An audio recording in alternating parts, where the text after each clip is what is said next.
ఒక శిష్యుడు తన గురువు దగ్గరకు వచ్చి, గురువుగారు, శివపార్వతులు జాతకం చూసే పెళ్లి చేసుకున్నారా, ఎప్పుడు సంతోషంగానే ఉంటారు అని అడుగుతాడు. అప్పుడు ఆ గురువు ఇలా అంటాడు, శిష్య, మొదటిగా నీకు ఒక విషయం చెప్తా విను. శివుడు ఈ కాలానికి అధిపతి, ఆ కాలాన్నే మార్చగలిగేవాడు. శివుడు నుదిటి రాత చేతి గీత లేనివాడు, ఏ కర్మలు అంటనివాడు. శివుడు 9 గ్రహాలకు అధిపతి, ఈ లోకానికే అధిపతి, సమయానికి అధిపతి. ఆయన అనుమతి లేనిది ఏ ఒక్క గ్రహం కూడా ఏమీ చెయ్యదు. ఆయన్ని సార్వభౌముడు అంటారు.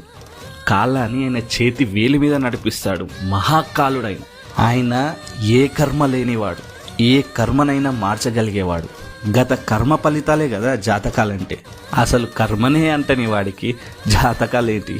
ఆయన చావు పుట్టుకలకు అతీతం, కోపం బాధలకు అతీతం, ఆకలికి దాహానికి అతీతం. అసలు పుట్టికే లేని వాడికి జాతకాలేంటి?